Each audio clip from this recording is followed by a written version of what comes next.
சிந்தை நிறைந்த கிருஷ்ணா, ஆபத் பாந்தவ கண்ணனே கிருஷ்ணா கிருஷ்ணா, அருளை அள்ளித் தருபவனே கிருஷ்ணா கிருஷ்ணா, கிருஷ்ணா கிருஷ்ணா எங்கள் கிருஷ்ணா கிருஷ்ணா.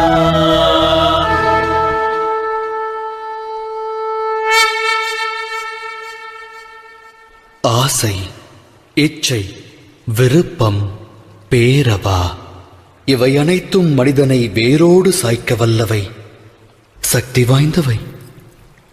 மனித வாழ்வில் அடங்கியது யாதென எவரேனும் வினவினால் அதற்கான தம் விடை யாது? சற்றே சிந்தியுங்கள். ஆழ்மனதிடம் இவ்வினா எழுப்பினால் அது அட்சர லட்சணமாய் கூறும் ஆசை என்று. ஆசை யாரை விடும்? அது அனைவரின் மனதிலும் வேரை விடும், தம்மிலும் ஊற்றெடுக்கும். 8 திக்கையும் வென்றவர் உண்டு, விண்ணையும் மண்ணையும் ஆண்டவர் உண்டு. ஆனால் ஆசை வென்றவர் அண்டத்தில் இல்லை. ஆசையெனும் மோகத்தை தேடுவதன் மூலம் அனைவரும் அலைவர் அல்லும் பகலும். எனினும் மோகம் என்னும் அக்கூட்டில்தான் ஞானமும் வாசம் செய்கின்றது. அது எவ்வாறு? துளிர்விடும் மானிட ஆசைகளுக்கு பக்குவம் அளிக்க ஞானம் என்னும் ஒளிக்கீற்றானது மானிடனது இதயத்திற்குள் பிரவேசிக்கின்றது. இது மானிட ஆசைகளை எடுத்துரைக்கும் கதையல்ல. இச்சை கொண்ட மனதால் ஒருவர் வாழ்வில் உயர்வு தாழ்வு அடைந்த கதையும் அல்ல. இக்கதையானது இச்சை என்னும் கர்ப்பத்திலிருந்து உதித்தெழுந்த ஞானக் கதை. எனது நாமம் வாசுதேவ கிருஷ்ணன். நான் செல்லவிருக்கும் யாத்திரைக்கு தம்மையும் அழைக்கிறேன். இந்த யாத்திரையில் வாழ்வின் மர்மத்தையும் மனித தர்மத்தையும் அறிவீர்கள். சேற்றுநிலை உதித்தாலும் செந்தாமரையாகும் கர்மம் அறிவீர்கள். இந்த யாத்திரையின் பெயர் மகாபாரதம்.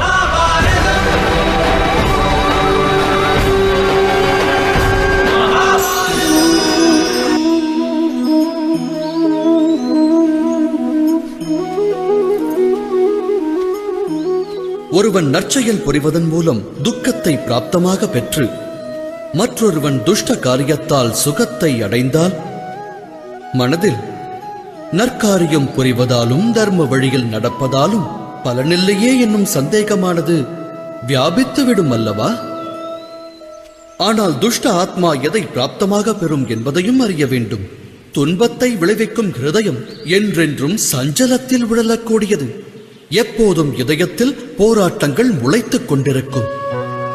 அவநம்பிக்கை அம்மனதை வாழ்வுள்ள வரையில் விரட்டும். அதுவா சுகம்?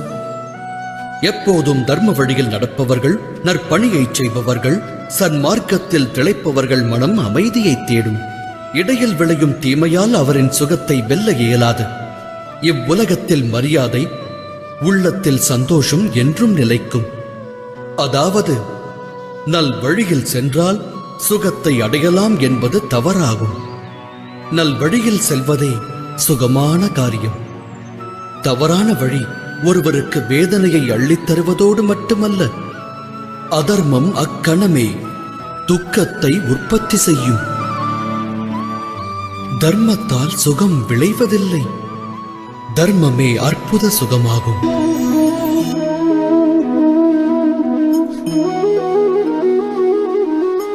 அகிலத்தில் வாழும் மனிதர் அனைவருக்கும் மனக்குறை என்பது அவசியம் உண்டு.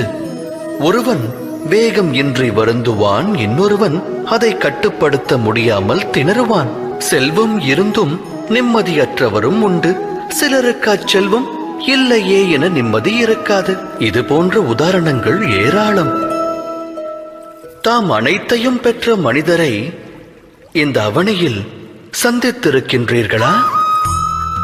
குறையோடு வாழும் மானிடர் அந்த ஒரு குறையினை வாழ்வில் மையமாக்கி வாழ்கின்றனர். அக்காரணத்தால் இதயத்தில் துக்கமும் வேதனையும் குடிகொள்ளத் துவங்குகிறது. அவ்வேதனையே ஜனனத்தினின்று மரணம் வரை நீடிக்கிறது. அவ்விதம் உருவான அந்த குறையானது அம்மானிடருக்கு பழகிய ஒன்றாகும். வேறு சிலர் பற்றியும் கூறத்தான் வேண்டும். உருவான குறையை ஒரு சிலர் தம் சாமர்த்தியம் கொண்டு வெல்கின்றனர். அவர்களுக்கும் ஏனையோருக்கும் என்ன வேறுபாடு? தாம் இது குறித்து சிந்தித்ததுண்டா? இதற்கான விடை மிக எளிது. எவர் குறையினை வென்று காட்டுகிறாரோ, தனது சாமர்த்தியம் கொண்டு அதை வீழ்ச்சியடையச் செய்கிறாரோ, அவர் அதை கடந்த நிலைக்குச் செல்கிறார். ஆக குறை ஏற்படுவது விதிப்பயனே. ஆனால் அக்குறையை மதிகொண்டு வெல்லும் மானிடர்தான் மதிக்கப்படுவார்கள். சிந்தித்து செயலாற்றுங்கள்.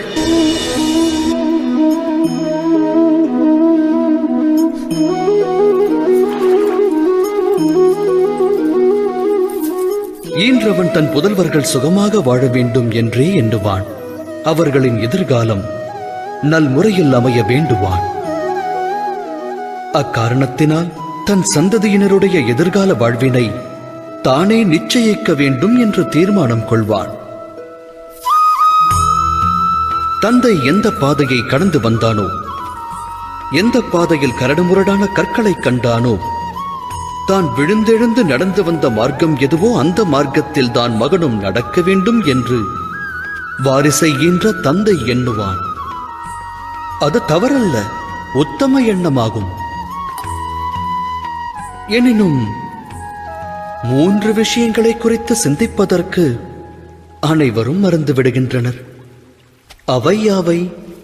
முதலாவது, மார்க்கம் என்பது காலத்திற்கேற்ப மாறாதா? அந்த மாற்றத்தினால் மார்க்கத்தில் புது விளைவுகள் ஏற்படாதா? அவ்வாறு இருக்க கடந்து வந்த மார்க்கமானது நிகழ்காலத்திற்கு ஏற்றதாகுமா? இரண்டாவது விஷயம், பெற்றோர்களுக்கு சந்ததியினர் முக்கியமானவர்களா? ஆம், நல்லொழுக்கத்தை அவர்களுக்கு வழங்குவது ஈன்றவரின் கடமை. ஆனால் வாழ்வில் துணை எல்லாம் வல்ல இறைவனே ஆவான். அவ்வாறு இருக்க தந்தைக்கு எவ்வழியில் வெற்றி கிட்டியதோ அதே வழியில் செல்வதால் பிள்ளைக்கும் வாழ்வில் வெற்றியானது கிடைத்து விடுமா? இறைவனே அறிவான். மூன்றாவது விஷயம், தடைகளை கடக்கும் அனுபவம் வாழ்வுக்கு நன்மையை தரும். வாழ்வை நல்வழிப்படுத்த அனுபவ பாடம் அவசியமாகும். எனில் ஈன்றவன் ஒருவன் தன் வாரிசை பிரச்சனை சிக்கல்களிலிருந்து விலக்கி வைப்பது புதல்வனுக்கு செய்யும் நன்மையா, இல்லை ஆபத்தை விளைவிப்பதா? சந்ததியரின் எதிர்கால வாழ்விற்கு உதவாமல் அவர்களின் சரித்திர வாழ்விற்கு உதவுவதே நன்மையை பயக்கும். அவ்வகையில் சந்ததியருடைய வாழ்வின் வழியை அமைக்க முற்படாமல் அவர்களுக்கு வாழ்வின் தடைகளை கடக்கும் சக்தியையும் மனோபலத்தையும் வாரி வழங்கினால் அது நல்வழியை காட்டாதா? சிந்தித்து செயலாற்றுங்கள். விரும்பிய எண்ணம் நிறைவேறாமல் போனால் ஒருவன் இதயத்தில் குரோதம் உருவாகும். எவரை விரோதியாக எண்ணுகிறானோ அவரை தண்டிக்க வேண்டும் என்று எண்ணம் கொள்வான். ஆனால் ஒருவரது எண்ணம் நிறைவேறவில்லை என்றால் அதற்கு இன்னொருவர் காரணமாக இருப்பார்களா? ஆசை நிறைவேறாமல் போக நிறைய காரணங்கள் உள்ளன. நியதி மற்றும் விதிப்பயனால் சில முக்கிய ஆசைகள் வாழ்வில் நிறைவேறுவதில்லை. அந்த சமயங்களில் நிறைவேறாமல் போன நமது ஆசைக்கு காரணம் இன்னொருவர் என்று கூறக்கூடாது. தீர ஆராயாமல் ஒருவர் மீது அபாண்டமாக பழி சுமத்துவது நியாயமன்று. அது பழிவாங்குதல். நியாயத்தின் ஆதாரம் இரக்கம், கருணை. பழிவாங்குதலின் அடையாளம் குரோதம், அகங்காரம். அதாவது இதயத்தில் கருணையை வைக்காமல் இன்னொருவரின் தண்டனையை பற்றி யோசிப்பது, இன்னொருவரை தண்டிப்பது அநியாயம் என்பதை உணர வேண்டும். இரு மனமொத்து வாழ முயற்சி மேற்கொள்ளும் அக்கணம் அம்மனங்களுக்கிடையில் ஏற்படும் பரஸ்பரம். அப்பரஸ்பரம் பற்றி நாம் ஆராய்ந்தோமேயானால் அதன் அடிப்படை தத்துவம் விளங்கும். மனமானது மற்றோருக்கு வகுத்திருக்கும் ஒரு எல்லையை, விதித்த எல்லையை ஒருவேளை மற்றோர் கடக்க முற்பட்டால் அக்கணமே அவ்விடம் குரோதமானது உருவாகிவிடும். அந்த எல்லையின் பொருள் என்னவென்று தாம் சிந்தித்திருக்கிறீர்களா? ஒரு எல்லையை வகுத்து மற்றோரை நாம் முடிவெடுக்க அனுமதிப்பதில்லை. நம் முடிவை அவர்கள் ஏற்க வேண்டும் என்கிறோம். அதன் அர்த்தம் ஜகத்தில் அடுத்தவருக்கு எவரும் சுதந்திரம் தருவதில்லை. ஒரு மனதின் சுதந்திரத்தை பறித்தால் அவ்விடம் விளைவது என்ன? குரோதம், வேதனை அல்லவா? வகுக்கப்பட்ட எல்லை உடைக்கப்படும் போது வகுத்தவரின் மனமும் குரோதம் கொள்கிறது. நான் கூறுவது உண்மைதானே?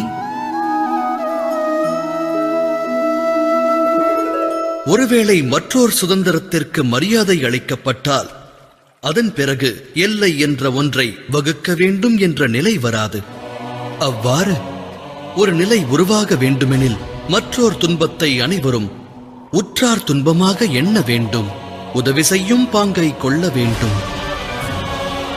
சிந்தித்து செயலாற்றுங்கள்.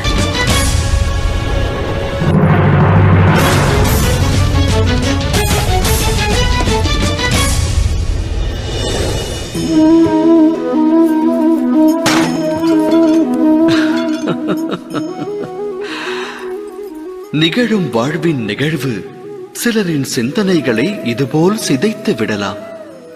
சிதைந்த சிந்தனை சிலரின் மனதில் வன்மத்தை விதைத்து விடலாம். ஆனால் எதிர்காலம் மனிதனின் சிதைந்த சிந்தனைக்கு வழிவகுக்குமா? நடவாது. ஒருவன் உயர்ந்த ஓர் மலை சிகரத்தின் அடியில் நின்று அதன் உச்சியை அடைய முடியும் என்று நினைப்பதால் மட்டும் அவன் மன எண்ணம் நிறைவேறுமா? இயலாது. முயற்சி வேண்டும். மலையின் சிகரத்தை அடைய முயற்சிக்கையில் தடைகள் உருவாகலாம். உருவாகும் தடைகளை உடைத்தெறிய தன் சக்தியையும் யுக்தியையும் பயன்படுத்தி உச்சியை அடைய வேண்டும். சூழலுக்கேற்ப வாழ பழக வேண்டும். வன்மம் அவன் மனதில் விருட்சமாக எழுந்தால் லட்சியத்தை எட்ட நிச்சயம் முடியாது. இறைவனை மனதில் நிறுத்தி எதையும் தொடங்க வேண்டும். இது அனைவரின் வாழ்விற்குமான அறிவுரை அல்லவா? சத்திய நெறியில் வாழ்வதை விட்டு இருள் பற்றிய வழியில் பற்றுதல் கொண்டால் மனிதனின் வாழ்வு அதன் பிறகு வெற்று புள்ளியாகும். அதோடு முற்றுப்புள்ளியாகும். வாழ்வில் அனுபவம் கற்றுத்தரும் பாடம் இது. அப்படியென்றால் வாழ்வின் பாதை எதுவாக வேண்டும்? அமைதியும் நிம்மதியும் மற்ற இருளான பாதையா, இல்லை ஒளி பொருந்திய இறைவனின் மார்க்கமா?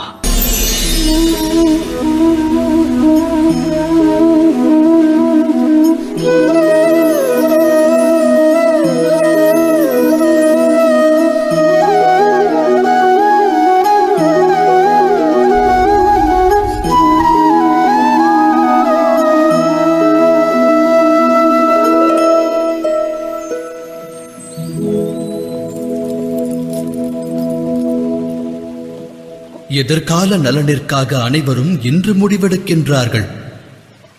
வரும் வருங்காலமானது சுகமாக அமைய வேண்டும் என்று அனைவரும் இன்றே அதற்கு முடிவெடுக்க முயல்கிறார்கள். தமது வாழ்வின் நலனை எண்ணுகிறீர்கள். அவ்வாறு எடுக்கும் முடிவில் அடுத்தவருடைய நலனும் அடங்கியிருக்கும் அல்லவா?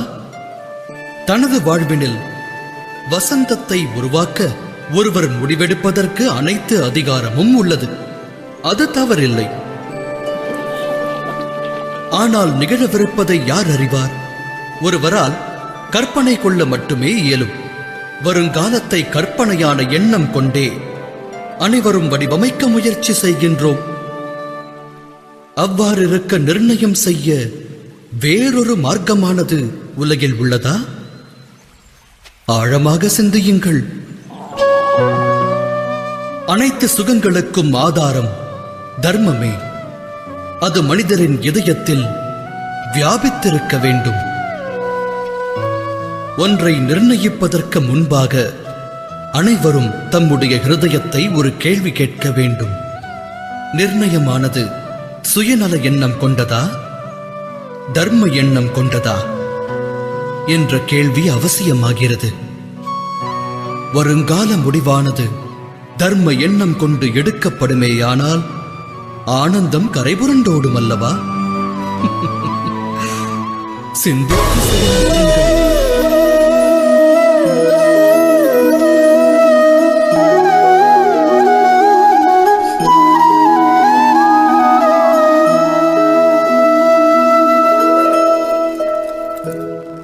நிகழும் நிகழ்வானது ஒருவருக்கு அநியாயமாக தோன்றினால் அது அம்மனிதரின் மனதை பெருமளவு பாதிக்கும். அகிலமே அம்மனிதருக்கு ஜென்ம விரோதியாக தோன்றும். அநியாயத்தின் பாதிப்பு எந்த அளவு பெருகுகிறதோ ஒரு மனிதருடைய மனமும் அதே அளவு விரோதம் கொள்கிறது. நடந்த கொடும் நிகழ்விற்கு மனமானது நியாயம் வேண்டும். அவ்வேண்டுதல் தவறில்லை.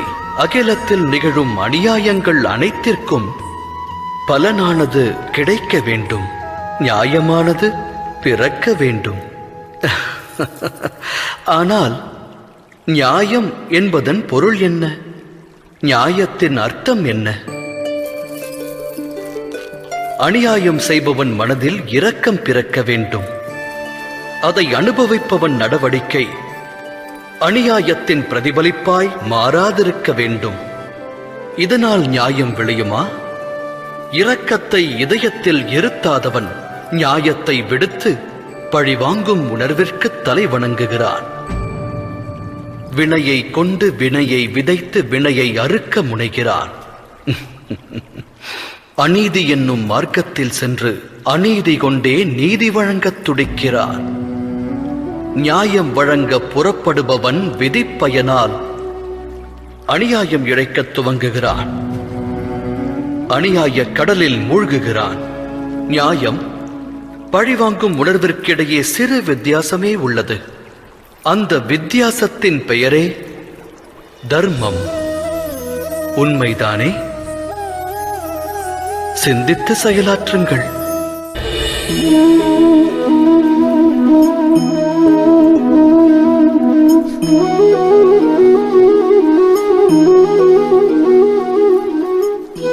சந்ததியினர் சந்தோஷமாய் வாழ வேண்டும் என்பதே அகிலத்து பெற்றோர் அனைவரது அகத்திலும் உள்ள ஆசை. தம்மால் இவ்வுலகில் பிறந்த அவர்கள் அவரவர் கர்ம வினைப்படி எதிர்காலத்தை வரவேற்று எதிர்கொள்கின்றனர். வருங்காலம் நல்முறையில் அமைய வரும் ஒரு காலம் என வேண்டாதாரும் உண்டா? எனினும் சுகம் மற்றும் பாதுகாப்பு இவ்விரண்டும் அகிலத்தாரின் கர்மாவோடு தொடர்புடையதல்லவா?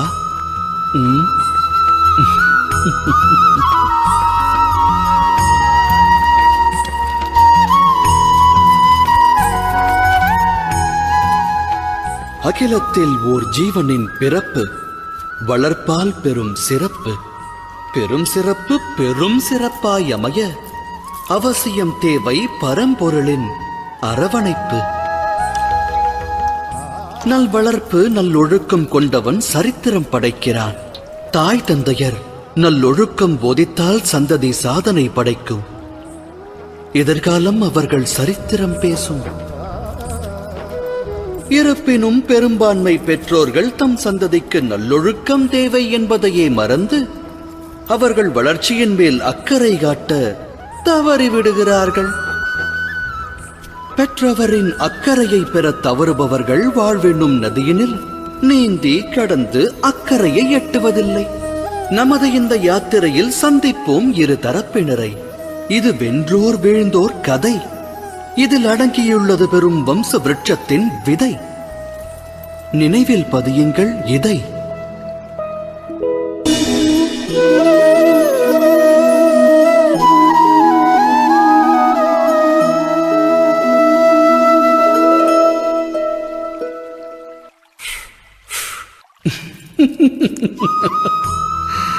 வாழ்வில் ஏற்படும் போராட்டங்களை வெல்ல ஒருவன் தன்னை தயார்படுத்தாவிடில், தன்னுடைய பலத்தின் மீதே ஒருவனுக்கு நம்பிக்கை ஏற்படாவிடில், அவன் நற்குணங்களை விடுத்து துர்க்குணங்களை தனதாக்குவான்.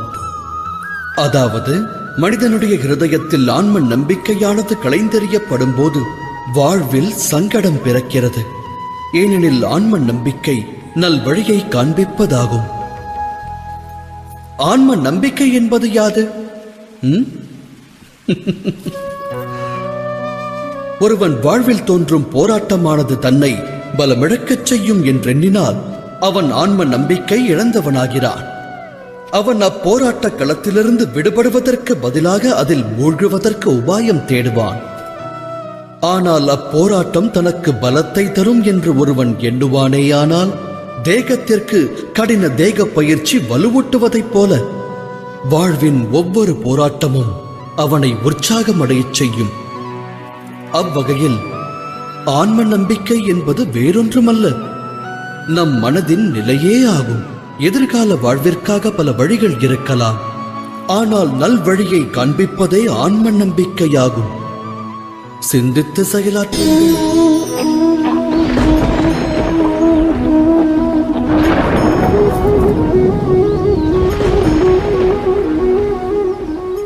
கோடான கோடி ஆண்டுகளாக மனித வர்க்கமானது வருங்கால சுக துக்கங்களை ஆராய்ந்து வருகிறது. எதிர்கால துக்கத்தை விரட்டி அடிப்பதற்காக நாம் இன்றே யோசிக்க துவங்குகிறோம்.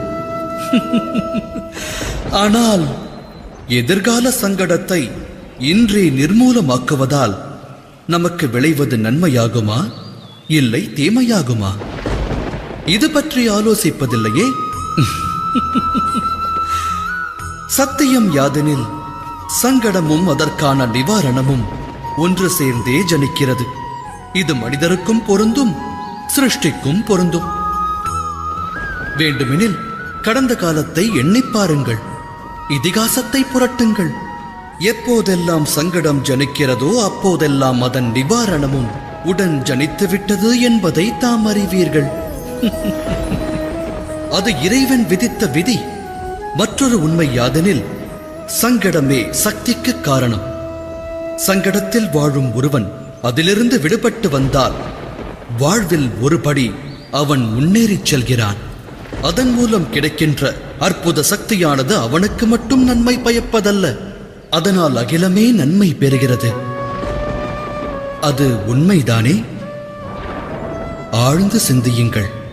சங்கடம் என்பது ஒரு வாய்ப்பை ஏற்படுத்தும் நிகழ்வு. அதை கொண்டு ஒருவன் மாற வேண்டும். அது உயர்ந்த எண்ணங்களை சிந்திக்கும் வாய்ப்பை தருகிறது. ஆத்ம சக்தியை பெருக்கி ஞான வழியை தேர்ந்தெடுக்க உதவுகிறது. அதை செய்பவனை எந்த சங்கடமும் நெருங்குவதில்லை. ஆனால் சாதிக்க தவறுபவன் பரந்த அகிலத்திற்கே சங்கடமாக மாறுகிறான். சிந்தித்து செயலாற்றுங்கள்.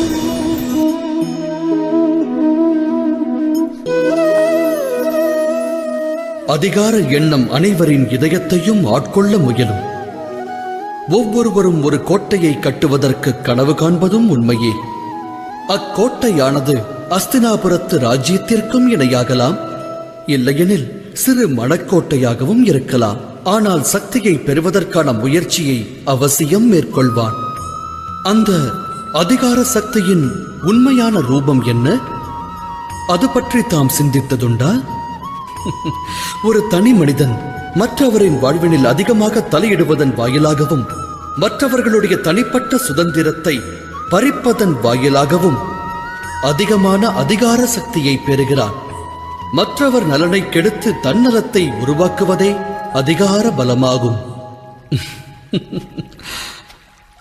ஆனால் உண்மையான அதிகாரம் என்பது அன்பு, தயை, கருணை மற்றும் தர்மத்தால் உருப்பெறுவதாகும். அதர்ம வழியில் கொடூரமாக அதிகாரத்தை பெற வேண்டும் என்று முயற்சிக்கின்றவர்கள் மற்றவர்களுடைய மனதில் அவர்கள் விரோதத்தையும் வெறுப்பையும் விதைக்கின்றார்கள். விளைவதென்ன? அதன் விளைவானது இவ்வாறு இருக்கும். ஆம், அவ்வாறு பெறப்படும் அதிகாரமும் சக்தியும் சிறிது காலத்திற்கு அவசியம் நீடிக்கும். ஆனால் சரித்திரத்தில் அது நிலை பெறுவதில்லை. ஆகையால் தான் பிருகு மற்றும் வசிஷ்டர் போன்ற ரிஷிகள் இன்றும் பூஜிக்கப்படுகின்றனர். ராவணன் மற்றும் இரண்யகசிபு வெறுக்கப்படுகின்றனர். இது பற்றி தாம் சிந்திக்க வேண்டியது அவசியம்.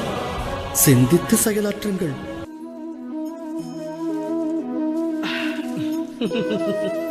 வாழ்வில் நிகழும் நிகழ்வனைத்திற்கும் தொடர்பு வேண்டுதலாகும். பதி எப்படி இருப்பார்? என்னுடைய வாழ்வு சுகத்தில் திளைக்க வேண்டும். மனைவி எப்படி இருப்பாள்? அவள் நல்லாளாக விளங்குவாளா? எனக்கு பிறக்கும் புதல்வன் என்னை மதிப்பானா? உத்தரவை ஏற்பானா? மனித மனம் தனது வேண்டுதல் அனைத்தும் நிறைவேற்றுபவரிடத்தில் பரிபூரண மோகம் கொள்கிறது. அங்கம் கொள்ளும் ஆசை பங்கம் விளைவிக்கிறது. காரணம் என்ன? ஏனெனில் ஆசை என்பது மனித மூளையை வியாபிக்கிறது. ஒருவரது ஆசையை உற்றவரே அறியாவிடில் மற்றவர் எவ்வாறு அறிவார்? நிறைவேறும் என்று கனவு கண்ட ஆசை நனவாகாமல் போனால் ஆசை கொண்ட மனம் நிராசை அடைகிறது. நிராசையடைந்த அம்மனதில் போராட்டம் பிறக்கிறது. அழிவிற்கான ஆரம்பம் அந்த போராட்டத்திலிருந்து துவங்குகிறது. ஆனால் மனிதர் தம் மனதில் பேராசை என்னும் விதையை விதைக்காமல் அன்பினை விதைத்தால் அகண்ட அகிலமே நன்மையை பெறும். நன்மையை பெறும் அகிலத்தில் நலமோடு மானிடர்கள் வாழ்வார்கள் அல்லவா? விதைப்பது எதுவென்று ஆலோசியுங்கள்.